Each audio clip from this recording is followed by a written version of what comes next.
자, 그러면 이게 이제 첫 번째 이유고요. 그다음에 두 번째로는 왜 그러니까 이 폭락이 오고 경제가 붕괴되고 난리가 나니까 정치적으로도 뭐 대혼란이 오는 거예요. 뭐 이거는 미국 경제는 죽순다라고 보시면 됩니다. 뭐 미중 생각해보세요. 상하원 다 뺏기고 백악관이 식물 행정부가 되고 이러면 미중 전쟁 중국은 시진핑이 3년 하고 미중 전쟁 할 건데 이거 어떻게 가랍니까? 지금 러시아하고도 지금 상황이 지금 안 좋고 있는데 그럼 이제 미국이 그냥 혼돈의 세계로 들어가는 거죠. 혼돈의 세계로. 그래서 그게 이제 첫 번째 이유인데 두 번째 이유는 이렇게 안 올리는 이유는 어, 연준의 기준금리 최종 목표를 우리가 좀 살펴봐야 돼요. 네. 이거는 제가 이제 작년에도 제가 이제 긴축 단계를 쭉 하면서 설명을 다 드렸던 거예요. 그렇지만 이제 올해 상황에 맞춰 제가 다시 설명을 드리는 겁니다. 네. 그래서 최종 목표를 좀 우리가 좀 생각해 보자. 어디까지 올릴 수 있냐. 일단 제가 결론 말씀드리면 이 목표가 제가 보기엔 2.5에서 3%가 제 생각에는 최대 적정선이에요. 낮으면 경제가 더 안 좋으면 2%고요. 네. 그렇기 때문에 이 수준에서 최종적으로 기준금리 인상이 끝날 거예요. 그러면 이 정도 수준에서 끝날 건데 지금 올해 2.5까지 올리고 3%까지 오면 어떻게 되겠어요? 네. 그러니까 말이 안 된다라는 거예요. 안 돼요. 그럼 왜 여기까지밖에 못 가느냐? 그 부분을 좀 설명을 드리도록 하겠습니다. 연준에 제가 이제 긴축 3에서 5단계 할 때, 특별히 이제 그 최종 금리를 할 때, 지난 과거의 사례들을 쭉 살펴보면서 제가 정리를 해드렸죠. 기준을 만들어드렸단 말이죠. 그러면 이 최종 금리는 이렇게 돼요. 이 두 가지가 굉장히 중요하죠. CPI보다는 높게, GDP보다는 낮거나 비슷하게. 이렇게 돼요. 그러니까 이 사이에서 형성이 돼요. 그러니까 제가 GDP를 예측해보고 CPI를 예측해보면 대략적으로 기준금리 인상 포인트가 나온다. 최종점. 왜냐하면 이 최종점이 2%일지 2.5%일지 3%일지 연준도 몰라요. 그래서 기준만 가지고 있는 거예요. 언제 멈춰야 된다. 멈추는 시그널. 이거죠. 그래서 연준도 대체적으로 이걸 보고 있어요. 이걸 공식적으로 말 안 했지만 대체적으로 지난 몇십 년 동안 연준이 기준금리를 조정할 때 나타난 패턴들에 의해서 이제 제가 이제 찾아낸 거죠. 자, 보겠습니다. 최종 CPI보다 높게 정결된다라는 거죠.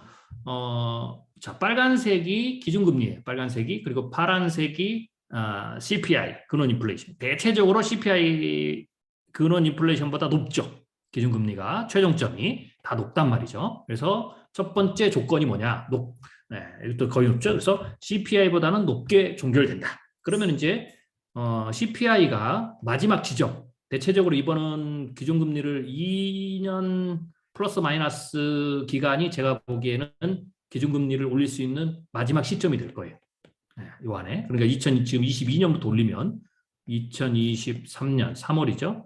3월. 2024년 3월. 이게 만 2년이죠. 그러니까 2024년 초중반경이 제가 보기에는 길게 가야 후반까지 간다면 중간에 한번 내렸다가 다시 올리는 뭐 그런 전략을 쓰겠죠. 예를 들면 여기도 보시면 올렸다가 중간에 한번 내렸다가 다시 올리죠. 뭐 이런 거 경기를 달래기 위해서 이렇게 되면 이제 2024년까지 버틸 수 있죠. 중요한 건 2024년에 선거가 있으니까 그렇게 버틸 가능성이 있어요. 그래서 제가 보기에는 2024년, 2025년이 굉장히 조심해야 될 때다. 이제 이렇게 이제 제가 이제 그 시점을 이제 인사이트를 받는 건데 어쩌든지 간에 높게 연결이 돼요. 그러면 이제 중요한 거는 이제 2년 플러스 마이너스면 2024년에 인플레이션이 중요하죠. 2024년에 CPI가 중요한 거예요. 올해 2022년에 CPI는 별로 의미가 없어요. 최종 어디까지 올리는지는 여기를 봐야 돼요. 두 번째로는 GDP보다 낮거나 비슷하게. 자, 녹색이 GDP죠. 보시면 기준금리죠. 빨간색이 GDP보다 낮거나, 그죠? 녹색보다 낮거나 비슷하게 종결되죠. 그래서 다시 말씀드리지만 이걸 합치면 이렇게 되는 거예요. CPI보다는 높고 GDP보다는 낮게. 이것도 현재 2년 플러스 마이너스니까 대략 2024년에 CPI보다 높게, 그 다음에 2024년에 GDP보다 낮게 요 선에서 지금 결정이 된다라고 보시면 돼요. 자, 그러면 이제 중요한 게 우리가 거꾸로 중간에 생략하고 2024년 GDP, 2024년경의 CPI 뭐 이걸 우리가 예측해 보면 되죠. 그건 제가 작년에 세계 경제 예측할 때 미국의 경제 성장률을 제가 정리를 좀 해드린 게 있죠. 전망하고 자 올해 그때 이제 오미크론 전에 올해 경제 성장률이 미국의 4에서 높게는 4%, 적게는 보수적인 2.8 이렇게 봤어요. 근데 이제 2021년 12월에 작년 12월이죠. 골드만삭스가 오미크론을 넣었어요. 그래서 골드만삭스는 올해 성장률을 4.2%로 봤는데 3.8%로 변경했어요. 이 말은 2023년이 약간 올릴 수 있다 이 말입니다. 이건 이제 조삼모사니까 뭐 3.8%. 그 다음에 2021년 12월 15일 날 작년 12월에 연준이 올해 PC 기준 물가 상승을 2.6%로 잡았어요. 네, 그러니까 2% 후반으로 잡을 수 있다 지금 계속 얘기하거든요. 2% 후반까지 내린다라는 거죠. 자, 그러면 자 이걸 보면 어쩌든지 간에 지금 코로나19 때문에 기저효과 때문에 그다음에 보복 소비 때문에 확 올라온 거고요. 그다음에 이거는 제가 결국은 시간이 지나면서 훅 떨어지면서 어디로 간다? 코로나19 이전에 평균치로 회귀한다고 그랬죠. 회귀를 해요. 그러니까 회귀를 할 거라면 무조건 내려간단 말이에요. 네, 그런데 여기서 이제 인프라 투자가 있다면 약간 그 이전의 평균치보다는 높을 수 있다. GDP도. GDP가 높아지면 경제가 좋으니까 인플레이션율도 CPI도 높아지겠죠. 그러면 그렇게 해서 제가 이제 CPI를 대체적으로 2%대 초중반으로 그때 제가 예측을 했어요. 2%대 초중반. 자, 그리고 경제 성장률은 2014년에 보면 어떻게 돼요? 3%. 높으면 3%, 낮으면 2%인데 대체적으로 현재로서는 요 3%대로 보시면 돼요. 그러면 2%대 초중반. 연준의 관심사를 좀 더 집중해 보죠. CPI가 지금 가장 큰 관심사죠. 현재 지금 CPI입니다. 이거는 이제 전면 봉쇄 때 확 떨어졌다가 지금 쭉 올라가죠. 그래서 코어 인플레이션율 파란색은 지금 대략 5%를 넘었어요. 그런데 연준이 이게 2%대까지 떨어질 것이다. 지금 보는 거예요. 2% 후반. 이거는 이제 전체 인플레이션은 거의 7%대죠. 이것도 그럼 같이 떨어지겠죠. 네, 대략 한 2%포인트 차이가 나니까. 네, 그래서 올해 빨리 떨어뜨릴 수 있다. 근데 물론 2%대 2.6에서 뭐 2.8, 9, 요 정도 CPI 그런 인플레이션을 올해 하반기에 2022년 하반기겠죠. 후반이나 떨어뜨린다고 해도 사실은 코로나19 이전에 가장 높았던 게 이 포인트거든요. 뭐 2.12 정도. 이거보다는 굉장히 높죠. 높아요. 돈도 더 많이 뿌렸고 뭐 여러 가지 그다음 병목 현상도 있고. 자, 그래서 어쩌든지가 2.6% 떨어진다. 라는 거죠. 사실 이렇게 높은 거는 금방 말씀드렸지만 이렇게 이제 이상적으로 지금 이게 이제 비정상적이거든요. 그러니까 지금에 나오는 기준금리 인상에 대해서 그 나오는 말들은 올해 뭐 2.5에서 3%까지 올려야 되고 뭐 6, 7번 올려야 되고 초반 3월에 2번 해서 0.5로 올려야 되고 이 말은 지금 올해만 보면 그렇게 해야 돼요. 그렇게 해야 인플레이션이 잡힌다라는 거죠. 그런데 지금 재무장관이나 연준 의장은 일단 한 번 정도 더 올렸어요. 서너 번 정도. 그리고 좀 더 심하다면 QT를 올해 땡겨서 하겠다. 올해 하반기쯤. 요 정도가 되면 우리가 2.6%대로 떨어뜨릴 수 있다라고 보는 거죠. 그 이유가 뭐냐? 왜냐하면 지금 CPI가 올라간 게 이유가 이 공급만 병목하고 일시적 보복 소비가 시너지를 냈기 때문에 그래요. 그러니까 지금 공급만 병목이 풀리고 올 중반 이후로 일시적 보복 소비도 다시 한번 추가로 일어나겠지만 왜냐하면 이제 오미크론이 풀리면 여행이나 이런 게 이제 더 늘어나겠죠. 그렇지만 일단 제가 여러 가지 자료들을 보면 보복 소비가 작년만큼 일어나지 않아요. 그 힘이 여력이 현저히 떨어졌다. 라고 볼 수가 있어요. 여행이나 이런 부분, 일시적인 부분들은 일부에서는 올라가겠지만 그런 걸 보면 인플레이션율이 사실은 가만히 놔둬도 떨어집니다. 그런데 이걸 길게 끌고 가면 힘드니까 연준이 그러면 긴축을 조금 더 어차피 떨어지는 건데 긴축을 조금 더 속도를 내서 그리고 시장에 QT라는 어떤 시그널까지 보내면서 기대 심리를 좀 떨어뜨려 보겠다라는 거죠. 확실한 수를 주겠다라고 이제 보는 겁니다. 미국의 개인 지출이에요. 미국은 소비가 70% GDP에 병목 현상을 빼면 보복 소비가 가장 중요한 인플레이션인 건데 왜냐하면 공급은 100에서 예를 들면 50으로 줄었는데 소비는 100에서 뭐 150으로 늘었단 말이죠. 네. 100에서 150으로 늘었다. 이렇게 보면 돼요. 그러니까 이게 공급망의 문제만 가지고 지금 일어난 게 아니라 소비도 갑자기 증가하면서 소비 늘은 거 보세요. 네. 평균치를 그냥 폭발적으로 늘었잖아요. 개인 지출이잖아요. 지금도 역시 평균치를 회귀하고 있지만 평균치보다 제가 선을 그어놓은 이 평균치보다 높단 말이죠. 그런데 공급은 줄었어요. 이때보다 이 시절의 정상보다 줄었죠.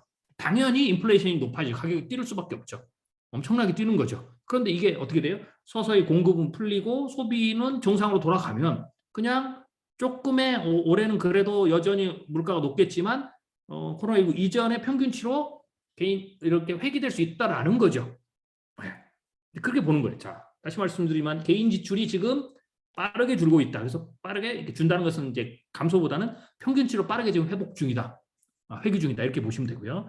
그 다음에 또 일부에서는 주택 가격이 인플레이션이 이제 그러면 소비가 끝나고 공급망이 돼도 주택 가격이 후행할 거다. 라는 얘기가 나오고요. 그 다음에 에너지 비용도 있다. 이런 얘기도 나오고요. 또 인건비가 있어서 계속 올라갈 거다. 인플레이션 높일 거다. 네, 틀린 말 아니에요. 그러나 저는 이거를 그렇다고 해서 지금 올해 보는 수준의 인플레이션이 내년에도 내후년에도 이런 것 때문에 계속된다? 저는 그렇게 안 봅니다. 왜냐하면 이런 것은 분명히 요인이 되지만 그렇기 때문에 오히려 이렇게 생겼는데 이런 것 때문에 2023년, 2024년도 인플레이션율이 코로나19 이전에 평균 인플레이션 2% 못 미쳤잖아요. 그런 인플레이션이 2%를 못 미쳤는데 이것을 상회해서 갈 수 있다. 즉 2024년에도 2%대 초중반은 갈 수 있다. 차라리 이렇게 해석하는 게 좋습니다. 이 정도는. 좀 볼게요. 미국의 주택 가격입니다. 보시면 파란색이 이 주택 가격이에요. 그리고 점선 검은색이 인플레이션입니다. 보시면 알겠지만 제가 써놨어요. 주택 가격의 변화는 신규 주택 가격이죠. 주택 가격 6개월 정도 후에서 반영이 됩니다. 여기서 이제 상승을 하죠. 여기서부터 상승이 시작됐는데 상승은 여기서 시작되고 자 여기서 하락이 시작되죠. 하락은 여기서 시작되고 이렇게 이제 시차가 있어요. 그래서 지금 보면 주택 가격의 최고점이 2점에 찍었어요. 그래서 지금 대략 최고점으로 가고 있어요. 근데 그 이후에는 떨어졌죠. 물론 상승기 유지되지만 그래서 그 이후에는 이렇게 떨어질 가능성이 있다라는 거죠. 그러니까 주택 가격도 인플레이션을 지금 최고치로 끌어올려서 이제 떨어질 수 있는 요인으로 간다라고 보시면 돼요. 그래서 인플레이션율이 계속 지속되겠지만 상승세가 약화되는 그런 상황이 되죠. 물론 여전히 평균치를 상회하고 있어요. 자, 그다음 보겠습니다. 이건 이제 렌트 가격인데요. 렌트 가격인데 보시면 알겠지만 파란색이 이 렌트고요. 그러니까 월세죠. 그러니까 주택 가격이 오르니까 렌트비도 오르죠. 빨간색이 CPI인데 보시면 알겠지만 렌트비는 주택 가격보다 여기 보시면 주택을 파는 이것보다는 훨씬 더 영향력이 적습니다. 실제로 보면 이때 지금 치소사 올랐죠? 근데 치소사 오를 때 렌트비는 떨어졌어요. 그리고 약간 올랐는데 뭐 사실 그렇게 큰 방향 안 되고요. 오히려 오를 때 여기서 더 올랐는데 지금 떨어지는 거죠. 그리고 지금 꼭 꺾이고 있어요. 어쩌든지 간 이것도 상승세가 하락이고 물론 여전히 평균치는 상회하고 있지만 그래서 일단 월세 비용은 주택 가격, 주택을 사고 파는 주택 가격보다는 상대적으로 적게 상승했고 적게 영향을 미친다라고 보시면 되고요. 오히려 자료를 살펴보면 이 에너지 비용이 월세보다는 CPI의 영향이 더 커요. 보시면 알겠지만 같은 기간인데 보시면 에너지 비용이 훨씬 더 높게 올랐죠. 월세보다. 네, 그래서 물론 이것도 여전히 평균 상향이고요. 그래서 제가 보기에는 렌트보다는 신규 주택 가격. 근데 신규 주택 가격 6개월 후행하고 지금 꺾이는 추세죠. 네. 그 다음에 에너지 비용이 영향인데 에너지 비용도 지금 꺾이고 있죠. 네.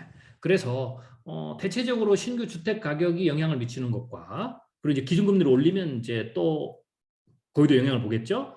그리고 에너지 비용도 지금 고점을 찍고 물론 이제 다시 오미크론이 그 풀리면서 가게 되면 또 에너지 비용이 오르겠지만 이것도 겨울 특수철 봄까지 지나면 여름부터는 좀 내려갈 가능성이 있단 말이죠. 그러면 여름 가을에는 이 CPI에 큰 영향을 미쳤던 주택 가격 그 다음에 에너지 비용도 꽤 내려간다. 이렇게 이제 봐야 되겠죠. 자, 그러면 우리가 살펴봤죠. 보복 소비도 지금 여력이 떨어졌고 일어나더라도 과거만 작년만큼 안 되고 그 다음에 올 여름부터는 에너지 비용이나 신규 주택 가격도 하락에 영향을 미칠 수 있죠. 자, 그 다음에 또 사람들이 인건비 상승과 보복 소비죠.